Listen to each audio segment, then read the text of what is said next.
बेल्ज़ेबुब के एपिसोड की शुरुआत में फौजी बहुत ज़्यादा खुश होता है क्योंकि ह्यूमन वर्ल्ड में अंजलिका आने वाली थी ताकि वो ह्यूमन वर्ल्ड को देख सके। फौजी इतना ज़्यादा खुश होता है कि इमेजिन करने लगता है आखिर वो किस तरह से अंजलिका से बात करेगा। फौजी सीधे रिवर के पास जाता है और वहाँ पर अंजलिका का इंतजार करने लगता है।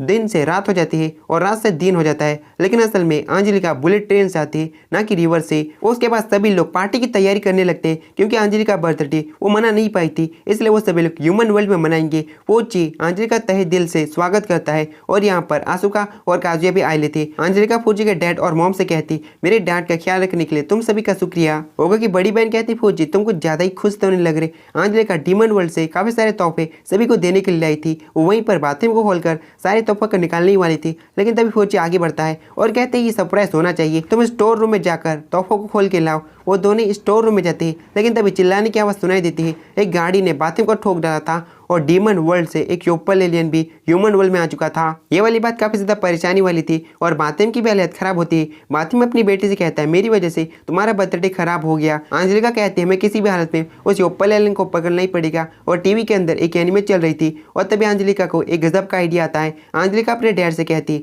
आपको याद है आपने एक बार मुझे एक जादुई छड़ी दी थी। और बातिम कहता है, उस छड़ी का इस्तेमाल मत करना, लेकिन अंजलिका उसे एक जोरदार गुस्सा मारती है और कहती है, डैड आप आराम करिए। और अंजलिका को देखकर फौजी को बहुत बड़ा झटका लगता है। अंजलिका कहती है, डैड ने मुझे छड़ी दी थी और कहा था जब मैं उदास रहूंगी तब इसका इस्तेमाल करना होगा। ये नहीं चाहता था कि अंजलिका उस छड़ी का इस्तेमाल करे, लेकिन फौजी कहता है तुम अंजलिका की यादों को बर्बाद कर रहे हो। अंजलिका उस छड़ी का इस्तेमाल करती है और ट्रांसफॉर्म हो जाती है एक फेरी में और सबसे ज्यादा एक्साइटेड फौजी होता है। अंजलिका कहती है, हिल्डा ये तुम्हें भी ट्राई करना पड़ेगा क्योंकि विश को पूरी करने के लिए 5 फेरीज की जरूरत पड़ती है और हिल्डा को ना चाहते हुए भी एक फेरी में बदलना पड़ता है, जबकि 5 फेरीज की जरूरत पड़ती है। इसलिए आसुका कहती है, इसे मैं भी ट्राई करूंगी और वो भी फेरी में बदल जाती है और कहते हैं, मैं तो कितनी ज्यादा क्यूट लग रही हूँ। अंजलिका ओगा की मॉम और बहन की तरफ देखने लगती है। फौजी कहता है, मजाक मत करो, वो दोनों नहीं बनने वाली। लेकिन वो दो लड़कियां गुस्सा हो जाती है और कहती है, हम भी कर सकती है, लेकिन वो दोनों ट्रांसफर होकर फेरी में नहीं बदलती। अंजलिका बताती है, 18 या फिर 18 साल की कम उम्र की लड़कियां ही फेरीज बन सकती है। अभी भी 2 फेरीज की जरूरत थी, इसलिए सभी की नजर फौजी की छोटी बहन पे जाती है, लेकिन छोटी बहन साफ साफ मना कर देती है, मैं नहीं बनने वाली। फौजी भीख मांगने लगता है और कहता है, तुम प्लीज बन जाओ, तुम्हारे लिए मैं कुछ भी करूंगा, तुम्हारी सारी बातों को मानूंगा। और छोटी बहन कहती है, ठीक है, अपनी खटिया शक्ल मेरे दोस्तों के सामने कभी मत लाना। उसके बाद छोटी बहन उस छड़ी की मदद से ट्रांसफर होकर एक फेरी में बदल जाती है। बेल्ज़ेबुब भी छड़ी को पकड़कर ट्राई करता है और एक मेंढक में ट्रांसफॉर्म हो जाता है। अब आखिरी फेरी की जरूरत थी, इसलिए वो लोग कुनाडा के पास पहुंचते ही कुनाडा कुछ लड़कियों से फाइट कर रही थी। अंजलिका उस छड़ी का इस्तेमाल करती है और कुनाडा को वहीं पर फेरी बना देती है। कुनाडा फेरी वाले कपड़े के साथ ही उन सभी लड़कियों को हरा देती है। अंजलिका कुनाडा को सारी बातें समझा देती है। अब 5 फेरी इकट्ठा हो चुके थे। फिर सीन चेंज होता है, हमें वो योपल एलियन दिखाया जाता है जो सबसे पहले एक बिल्डिंग के ऊपर था। उसके बाद एक शॉप में जाता है। बाकी सारे के सारे लोग योपल को ढूंढ रहे थे। योपल तो मजे कर रहा था। वो पहले रेस्टोरेंट में जाता है, उसके बाद काफी सारे लोगों से फोटो खिंचवाता है। जब एक बूढ़ी को एक ट्रक ठोकने वाला था उसे भी बचाता है। वो तो जो वहीं पर होता है जो योपल को ढूंढ रहा था और ओगा और बाकी लोग सारे थक गए थे और उन्हें योपल नहीं मिला था। फौजी को इंटरनेट से पता चलता है इस यामालैंड में एक गजब का कॉस्ट्यूम कैरेक्टर आया है और वहाँ पर एक शो भी होने वाला है, इसलिए सभी को लगता है वहाँ पर जरूर योपल ओलियन होगा। फिर हमें इस यामालैंड का सीन दिखाया जाता है। वो शो शुरू हो चुका था और नरेटर कहते हैं, गुआन को मदद चाहिए, क्या कोई उसकी मदद करेगा। और शो को देखने के लिए योपल एलियन आया था। नरेटर उसकी तरफ इशारा करती है और कहते हैं, तुम गुआन के दोस्त बनोगे। फौजी को सीधे 14,000 येन का चूना लगता है सारे टिकट खरीदने का। वो सभी लोग वो जगह पर पहुंच जाते हैं जहाँ पर शो हो रहा था। 5 फेरी स्टेज के ऊपर चढ़ जाते हैं। पब्लिक को लग रहा था ये भी शो का हिस्सा है। तभी वहाँ पर वो लड़कियां भी आ जाती है जिन लड़कियों को कुनाडा ने धोया था। वो लड़कियां भी स्टेज के ऊपर चढ़ जाती है और सभी लोग वहाँ पर झगड़ने लगते हैं। एक दूसरे को पीटे जा रहे थे और सिर्फ पीटे जा रहे थे। शो के अंदर तोजो भी होता है जो पार्ट टाइम कर रहा था। तोजो भी फाइट के पूरे मजे लेता है। फौजी को तो बस अंजलिका को इम्प्रेस करने की पड़ी हुई थी। वो योपल एलियन को पकड़ लेता है और कहता है, तुम हम दोनों को ही ट्रांसफर कर दो, हमारे पास कोई भी रास्ता नहीं है।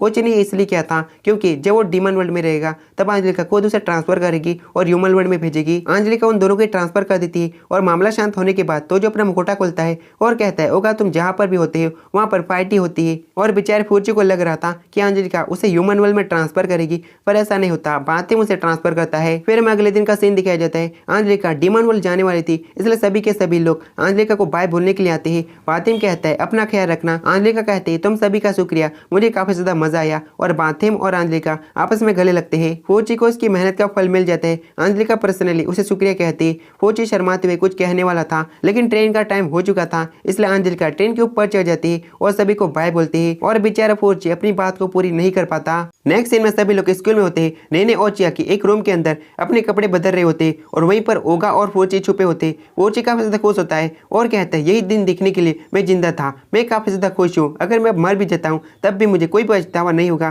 फिर मैं 1 घंटे पहले का सीन दिखाया जाता है। अगर फूची और ओगा ऐसे सिचुएशन में कैसे फंसे थे। ताकुमी अपनी कार को साफ कर रहा था और नेने से कहता है मैं तुम्हें एक काम देने वाला हूँ, तुम्हें सभी स्टूडेंट का फिजिकल एग्जाम लेना है, ये सारी जिम्मेदारी तुम पर है। असल में ये ताकुमिया का प्लान होता है, अगर फिजिकल एग्जाम में किसी ने भी फाइट की तो ताकुमे के पास एक वजह मिल जाएगी स्टूडेंट को स्कूल से बाहर निकालने के लिए। बेल्जुबे बार बार ओगा को परेशान कर रहा था। नेने अपनी फ्रेंड के पास जाती मदद लेने के लिए फिजिकल एग्जाम के लिए। कुनाटा ओगा से पूछते आखिर बेल्जुबे को हुआ क्या। ओगा कहता है इस स्कूल में कोई भी फाइट नहीं कर सकता, इसलिए बेल्जुबे काफी ज्यादा बोर हो रहा है। फिर में ग्राउंड का सीन दिखाया जाता है। आप भी दीवार को पेंट कर रहा था। सानाडा ब्रदर्स ने अपने वेपन्स निकाले हुए थे और गुड नाइट सिमोकावा एक लड़की से फ्लर्ट कर रहा था। तभी वहां पर कुनाटा पहुंच जाती है और ये सब कुछ देखने के बाद कुनाटा काफी ज्यादा गुस्सा हो जाती है। दूसरी तरफ बेल्जुबे एक टेडी बेयर से फाइट कर रहा था और उनकी फाइट को ओगा देख रहा था और बेल्जुबे को चीयर कर रहा था। आखिर में बेल्जुबे टेडी बेयर को उसी तरह से हराता है जिस तरह से ओगा ने तोजो को हराया था। और वहां पर काफी सारे टेडी बेयर होते हैं। एक टेडी बेयर लामिया की तरह दिख रहा था, दूसरा फर्कस की तरह दिख रहा था, तीसरा हिल्ला की तरह दिख रहा था और बाकी 2 बाथिम और फुर्ची की तरह दिख रहे थे।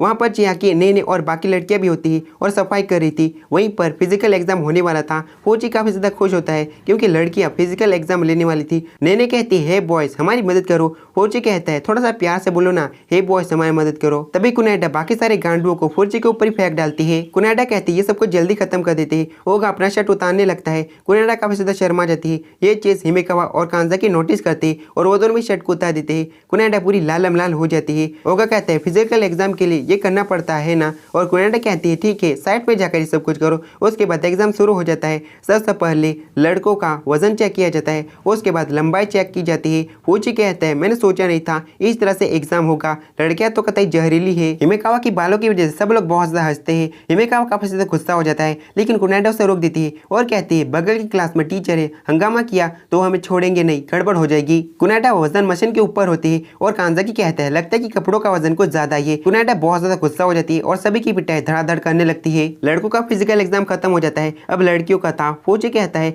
लड़कियों ने मदद की है तो लड़कों का भी फर्ज बनता है मदद करने का, लेकिन नेने उसे उठाकर फेंक डालती है। इस वजह से फौजी वाला टॉय ओगा की पीठ के ऊपर चिपक जाता है और बेल्जुबे इसे नोटिस कर लेता है। बेल्जुबे को लगता है उस टॉय ने उसकी जगह ले ली है, इसलिए वो काफी ज्यादा गुस्सा हो जाता है और नेने जाते हुए धमकी देती है और कहती है यहाँ पर लड़कियों का फिजिकल एग्जाम होने वाला है इसलिए यहाँ से निकल जाओ। बेल्जुबे लॉकर में छुप गया था। ओगा कहता है फौजी जल्दी से मेरी मदद करो। फौजी वहां पर आ जाता है। तभी लड़कियों की आने की आवाज सुनाई देती है। फौजी ओगा को पकड़कर टेबल के नीचे छुप जाता है और वो दोनों ही वहां पर फंस जाते हैं। ओगा बेल्जुबे को बाहर आने के लिए कहता है और फौजी झांक कर देखने लगता है। लड़कियां बातें कर रही थी तुम्हारी बॉडी काफी ज्यादा पतली है। फौजी करीब से सुनना चाहता था और दिखना चाहता था, इसलिए टेबल को हिलाने लगता है और इसी वजह से लॉकर रूम के आगे टेबल हो जाती है। ओगा फौजी का गला दबाने लगता है और कुनाडा को किसी की आवाज सुनाई देने लगती है लेकिन वो ज्यादा ध्यान नहीं देती। लड़कियां टेबलों को सही जगह पर रखने लगती है पर इस बार भी ओगा और फौजी जैसे तैसे बच जाते हैं। बेल्जुबे लॉकर रूम को खोलता है लेकिन ओगा इशारा करता है अभी मत आओ और बेल्जुबे को ऐसा लगने लगता है जैसे कि वो टॉय उसे चिढ़ा रहा है। लड़कियों के जाने के बाद वो दोनों ही बाहर निकल आते हैं पर बेल्जुबे लॉकर से बाहर नहीं आ रहा था। बेल्जुबे को लगता है वो टॉय उससे आगे इसलिए है क्योंकि उसके पास कार है, अगर बेल्जुबे कार ले आता है तो उससे आगे हो जाएगा। और तभी वहां पर कुनाडा आ जाती है और शर्माते हुए कहती क्या तुम दोनों पहले से इस लॉकर रूम में थे, और बहुत ज्यादा गुस्सा हो जाती है और टेबल के ऊपर हाथ मारती है और टेबल भी टूट जाती है। वो डर के मार कहता है मैं किसी की भी पतली बॉडी नहीं दिखी और कुनाडा एक झाड़ू पकड़ लेती है। कुनाडा झाड़ू पकड़ लेती है और कहती तुम्हारा खेल करता हूँ। वहाँ पर टीचर भी आ जाते हैं और बेचारा फुर्जी बच जाता है लेकिन कुनाडा समझा देती है टेबल काफी ज्यादा कमजोर है और दूसरी टेबल को तोड़ के भी दिखाती है और टीचर बिना कुछ कहे वहाँ से चले जाता है और बेचारे फुर्जी की लग जाती है। बेल्जुबे खिड़की से निकल जाता है। ओगा भी उसके पीछे चले जाता है। फुर्जी खिसकने की कोशिश करता है लेकिन कुनाडा उसे पकड़ लेती है। बेल्जुबे कार ढूंढते ढूंढते टीचर ताकुमी की कार को ढूंढ लेता है और उसके अंदर घुस जाता है। वहाँ पर ओगा भी आ जाता है। छत के ऊपर से ताकुमी उन दोनों को ही दिख रहा था। तभी उसे पता चलता है ये कार तो मेरी है और बेल्जुबे नोटिस कर लेता है ओगा के पास वो टॉय नहीं है, इसलिए बेल्जुबे को लगता है ओगा उसके पास आ गया। कार के साथ देखकर बेल्जुबे कतई जहरीली वाली स्माइल देता है और वो भी दरवाजा खोलने की कोशिश करता है पर दरवाजा नहीं खुलता। तब तक वहाँ पर ताकुमी भी आ चुका था। वो चाबी लगाता है फिर भी दरवाजा नहीं खुलता। ताकुमी कहता है ये कार काफी ज्यादा महंगी है, मैंने 10 साल का लोन ले रखा है। तभी कार में से पानी निकलने लगता है। खैर सबको तो पता है ये कोई पानी नहीं है। ताकुमी काफी ज्यादा गुस्से में होता है और ओगा कहता है शायद मेरे पास अब कोई रास्ता नहीं है, मुझे कार को ही तोड़ना पड़ेगा। टीचर कहता है तुम ये सब कुछ क्या कह रहे हो, तुम कार तोड़ने की बात कर रहे हो? मैंने इस कार को खरीदने के लिए 10 साल का लोन लिया था और लोन अभी तक मैंने भरा भी नहीं। ओगा कहता है तुम्हें चिंता करने की जरूरत नहीं, ये मैं आराम से करूंगा, और कार के ऊपर अटैक करता है और कार का ऊपर का हिस्सा टूट जाता है और बेल्ज़ेबुल जंप मारकर ओगा के पास चले जाता है। टीचर कहता है तुमने सब कुछ क्या कर दिया, तुम्हें अंदाजा भी है अब तुम्हें स्कूल से निकाल दिया जाएगा। टीचर शिकायत करने के लिए सीधे प्रिंसिपल के पास जाता है और सारी बातें बताता है, लेकिन प्रिंसिपल कहते हैं तुम क्या बकवास करे, कोई अपने हाथ से कार को कैसे तोड़ सकता है। क्लास के दौरान ओगा कुनाडो को सारी बातें बता देता है और कुनाडा समझ भी जाती है और बेफालतू में कुनाडा ने फुर्ची को काफी ज्यादा पीट भी दिया था। तो गाइस वाला एपिसोड खत्म होता है। मिलते हैं नेक्स्ट वीडियो में।